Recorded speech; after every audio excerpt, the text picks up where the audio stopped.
Hi friends, welcome to Pratap G Tech. നമ്മൾ ഇന്ന് ചെയ്യാൻ പോകുന്നത് Redmi Note7 Proയും Poco F1 തമ്മിലുള്ള ഒരു ക്യാമറ കമ്പാരിസൺ ആണ്. Note7 Proയിൽ നമുക്ക് 48 മെഗാ പിക്സലിൻ്റെ ഒരു ഓപ്ഷൻ കിട്ടുന്നുണ്ട്. അങ്ങനെ ഒരു ക്യാമറ സെറ്റപ്പ് ഉണ്ട്. അതിൻ്റെ സാമ്പിളാണ് നിങ്ങൾ ഇപ്പോൾ കാണുന്നത്. Poco F1 ഇതില്ല. അതുകൊണ്ട് തന്നെ ഈ ഒരു ഇമേജ് നമ്മൾ ഇനി അങ്ങോട്ടുള്ള കമ്പാരിസണിൽ ഉപയോഗിക്കില്ല. അതായത് 48 മെഗാ പിക്സലിൻ്റെ റെസൊല്യൂഷൻ. അത് തീർച്ചയായിട്ടും Note7 Proയുടെ മാത്രം പ്രത്യേകതയാണ്. അപ്പോൾ ആ ഇമേജുകളാണ് നിങ്ങളിപ്പോൾ കാണുന്നത്. ഇത് ഒഴിവാക്കിയിട്ട് ബാക്കിയുള്ളത് നമുക്ക് ഇനി കമ്പയർ ചെയ്ത് നോക്കാം. കമ്പയർ ചെയ്ത് നോക്കുമ്പോൾ ലെഫ്റ്റ് സൈഡിലായിരിക്കും നമുക്ക് Note7 Proയുടെ ഇമേജുകൾ ഞാൻ കാണിക്കുക, റൈറ്റ് സൈഡിൽ Poco F1 ഇമേജുകൾ കാണിക്കും. അപ്പോൾ നമുക്ക് വീഡിയോയിലേക്ക് കിടക്കാം.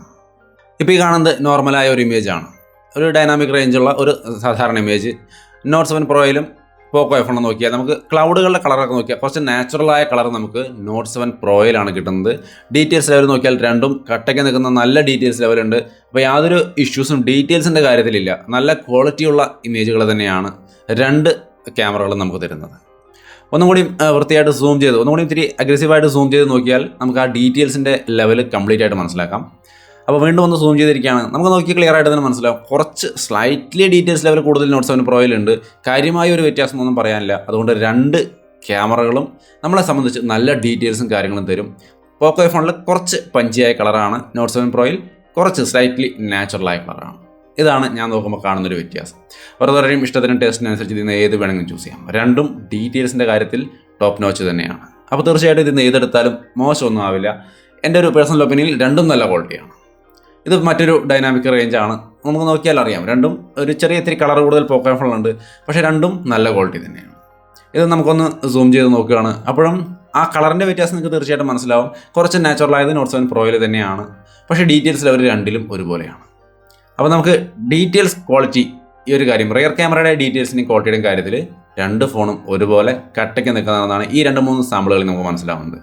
ഇപ്പോൾ ഇത്രയധികം സൂം ചെയ്ത് നോക്കുമ്പോഴും രണ്ടിനും ഒരുപോലെ നല്ല ക്വാളിറ്റിയും കാര്യങ്ങളുണ്ട്. ഒരു സ്ലൈറ്റ്ലി ബെറ്റർ എന്ന് പറയാൻ Note7 Proയ്ക്കാണ് ഒരു ചാൻസ് ഉള്ളത്.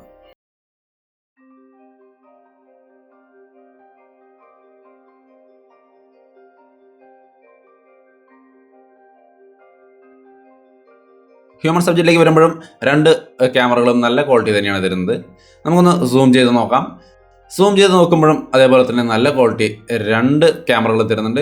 കുറച്ച് ബെറ്ററായ ഒരു ഡീറ്റെയിൽസും കാര്യങ്ങളും നമുക്ക് Note7 Proയിൽ കാണാം. പ്രത്യേകിച്ചും ആ ഹെയറിൻ്റെ ഭാഗമൊക്കെ ശ്രദ്ധിച്ചു കഴിഞ്ഞാൽ ക്ലിയർ ആയിട്ട് അത് മനസ്സിലാവും.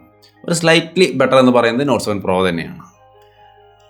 എഡ്ജ് ഡിറ്റക്ഷൻ്റെ കാര്യം, പോർട്രേറ്റ് മോഡിലേക്ക് വരുമ്പോൾ എഡ്ജ് ഡിറ്റക്ഷൻ്റെ കാര്യം നോക്കിയാലും രണ്ടും നല്ല ക്വാളിറ്റി തന്നെയാണ് തരുന്നത്. റിയർ ക്യാമറ രണ്ട് ഫോണിൻ്റെയും ബെസ്റ്റ് ക്വാളിറ്റി തന്നെയാണ്. കുറച്ച് ഒരു സ്ലൈറ്റ്ലി ബെറ്റർ Note7 Pro എന്ന് പറയാം. ലോ ലൈറ്റിലേക്ക് വരുമ്പോൾ രണ്ട് ക്യാമറകളും ഒരുപോലെ നന്നായിട്ട് വർക്ക് ചെയ്തിട്ടുണ്ട്. ഒരു കുറച്ച് ബെറ്റർ Note7 Pro തന്നെയാണ് ഇവിടെ തോന്നുന്നത്. ഒരു പൊട്ടിക്ക് എഡ്ജ് Note7 Proയ്ക്ക് ഉണ്ട്. നമുക്കത് കാണുമ്പോൾ തന്നെ ഡീറ്റെയിൽ ആയിട്ട് മനസ്സിലാവും. നൈറ്റ് മോഡ് എനേബിൾ ചെയ്ത് കഴിഞ്ഞാൽ കുറച്ച് ബെറ്റർ ആയ ഒരു ഇമേജ് Note7 Pro തന്നെയാണ്. കുറച്ച് ഡീറ്റെയിൽ ആയിട്ട് നമുക്കത് മനസ്സിലാവുന്നുണ്ട്. അപ്പോൾ കുറച്ച് ഏത് സിറ്റുവേഷനിലായാലും കുറച്ച് ബെറ്റർ എന്ന് പറയുന്നത് Note7 Pro തന്നെയാണ്. അപ്പോൾ ഇവിടെയും നമുക്ക് ലോ ലൈറ്റ് ഇമേജിൻ്റെ കാര്യം വരുമ്പോഴും കുറച്ചും കൂടി ഒരു ക്ലാരിറ്റി കൂടുതൽ, ആ ക്ഷേത്രത്തിൻ്റെ മതിലിനുള്ളൊരു ചെറിയ ക്ലാരിറ്റി കൂടുതൽ നമുക്ക് Note7 Pro തന്നെയാണ്. നൈറ്റ് മോഡ് എനേബിൾ ചെയ്തിരിക്കുകയാണ്. ഇപ്പോഴും ഒരു കുറച്ച് ക്വാളിറ്റി കൂടുതൽ നമുക്ക് Note7 Pro തന്നെയാണ് കാണുക. Poco F1 മോശമൊന്നുമല്ല, അതിലും അതേ ലെവലിൽ തന്നെ ക്വാളിറ്റിയും കാര്യങ്ങളൊക്കെ ഉണ്ട്. പക്ഷേ സ്ലൈറ്റ്ലി ബെറ്റർ Note7 Pro ആയിട്ടാണ് നമുക്കിവിടെ ഫീൽ ചെയ്യുന്നത്. സെൽഫി ക്യാമറയുടെ കാര്യത്തിലേക്ക് വരുമ്പോൾ രണ്ടും നല്ല ക്വാളിറ്റി തന്നെയാണ്. രണ്ടിനും നല്ല ഡീറ്റെയിൽസും ക്ലാരിറ്റിയും ഒക്കെ ഉണ്ട്. കുറച്ച് അട്രാക്റ്റീവായ ഒരു കളറായിട്ട് തോന്നുക Poco F1 ആണ്.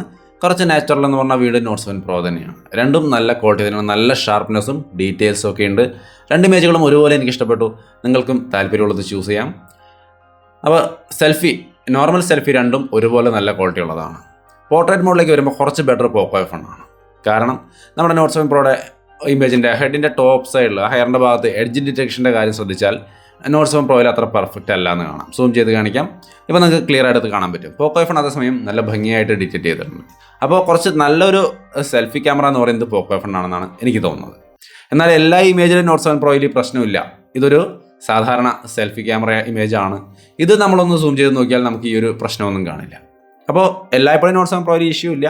വളരെ അപൂർവമായിട്ടെങ്കിലും അങ്ങനെ എഡ്ജ് ഡിറ്റക്ഷൻ കറക്റ്റ് അല്ലാതെ വരുന്നുണ്ട്. ഇവിടെ കാണാം കേട്ടോ, ആ എഡ്ജ് ഡിറ്റക്ഷൻ ഇത് വളരെ അപൂർവമായിട്ട് സംഭവിക്കുന്ന ഒരു സംഭവമാണെങ്കിലും അങ്ങനെ സംഭവിക്കുന്നുണ്ട്. Poco F1 അങ്ങനെ സംഭവിക്കുന്നില്ല, പെർഫെക്റ്റ് ആയിട്ടാണ് ഇരിക്കുന്നത്. അപ്പോൾ കുറച്ച് ബെറ്ററായ ഒരു സെൽഫി ക്യാമറ എൻ്റെ അഭിപ്രായത്തിൽ Poco F1 ലോ ലൈറ്റിലേക്ക് വരുമ്പോൾ കുറച്ച് നല്ല അട്രാക്റ്റീവായ ഒരു നാച്ചുറൽ കളറും കാര്യങ്ങളും തരുന്നത് Poco F1 ആയിട്ടാണ് എനിക്ക് തോന്നുന്നത്.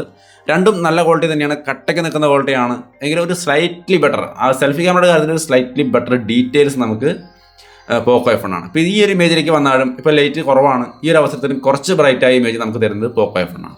അപ്പോൾ സെൽഫി ക്യാമറയുടെ കാര്യത്തിൽ കുറച്ച് ബെറ്റർ പോക്കോ F1 ആണെന്നാണ് എനിക്ക് ഫീൽ ചെയ്യുന്നത്. നിങ്ങളുടെ അഭിപ്രായങ്ങൾ തീർച്ചയായിട്ടും കമൻറ്റ് വഴി ഷെയർ ചെയ്യുക. നിങ്ങൾക്ക് താല്പര്യമുള്ളത് ചൂസ് ചെയ്യാം.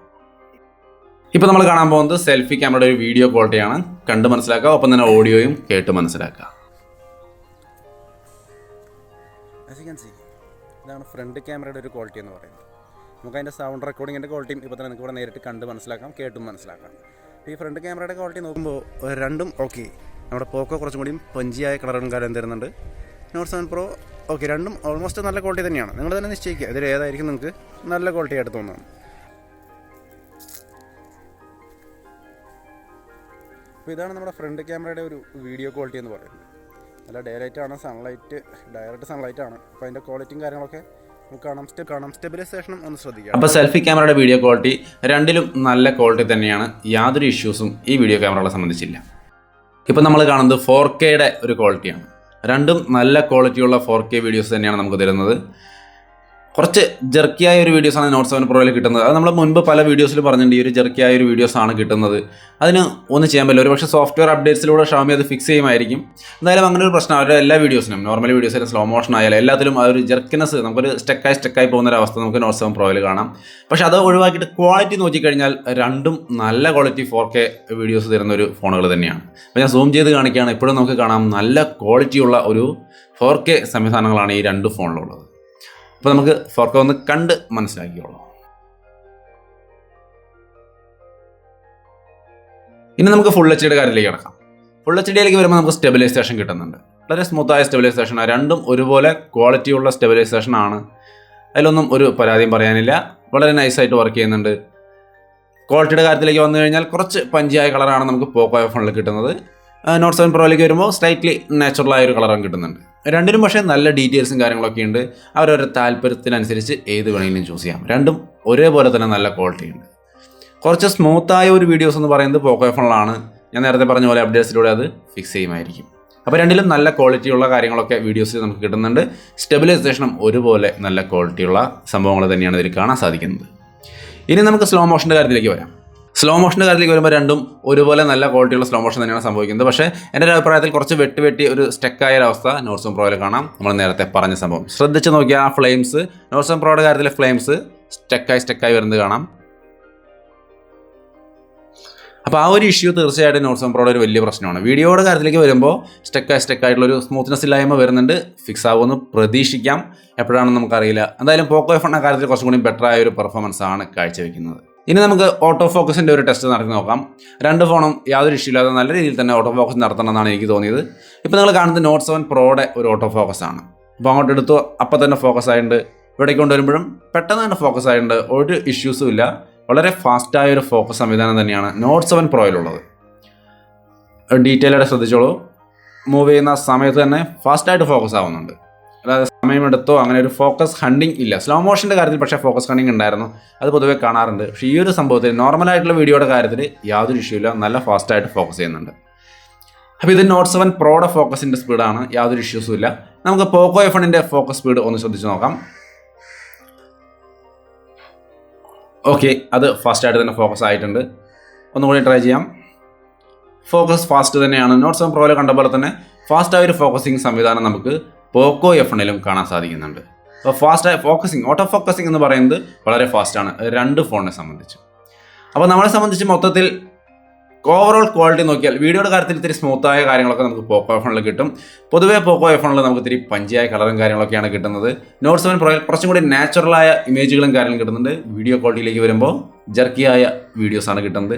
ഭാവിയിൽ ഒരുപക്ഷെ അത് ഫിക്സ് ആവുകയാണെങ്കിൽ തീർച്ചയായിട്ടും കംപ്ലീറ്റ് ആയിട്ടും ഒരു ക്ലിയർ വിന്നറായിട്ട് Note7Pro തന്നെ വരും. കാരണം അതിൽ ഈ ഒരു സംഭവങ്ങളിലെ എക്സ്ട്രാ ഒരു നൈസ് എഡ്ജ് കൂടാതെ 48 മെഗാ പിക്സലിൻ്റെ ഒരു എക്സ്ട്രാ സംഭവം കൂടി അതിനകത്ത് വരുന്നുണ്ട്. അതുകൊണ്ട് തന്നെ തീർച്ചയായിട്ടും ബെറ്ററായ ഒരു ക്യാമറ ഫോൺ എന്ന രീതിയിൽ നമുക്ക് ഇതിൽ രണ്ടിൽ നിന്നും ഒരെണ്ണം ചൂസ് ചെയ്യണമെന്ന് തീരുമാനിച്ചാൽ അത് Note7Pro ഒരു സ്ലൈറ്റ്ലി എഡ്ജ് കിട്ടും. പക്ഷേ ഫോൺ ടോട്ടലി നോക്കിയിട്ട് നമ്മൾ സെലക്ട് ചെയ്ത് കഴിഞ്ഞാൽ സ്നാപ്ഡ്രാഗൺ 845 അടക്കം ഇത്രയും നല്ല ക്യാമറ ക്വാളിറ്റി കൂടി പരിഗണിക്കുമ്പോൾ പോക്കോ F1 തന്നെയായിരിക്കും ഒരുപക്ഷെ മുമ്പിൽ വരിക. അത് നിങ്ങളുടെ ആവശ്യത്തിനും താല്പര്യത്തിനും അനുസരിച്ച് സ്വീകരിക്കാം. രണ്ട് ഫോണും നല്ല ക്വാളിറ്റിയുള്ള ക്യാമറ പെർഫോമൻസ് തന്നെയാണ് തരുന്നത്. അപ്പോൾ നമ്മുടെ പോക്കോ F1ഉം Redmi Note7Proയും തമ്മിലുള്ള ഒരു ക്യാമറ കമ്പാരിസൺ ആണ് കണ്ടത്. അപ്പോൾ വീണ്ടും മറ്റൊരു വീഡിയോ കണ്ടുമുട്ടാം. ബൈ.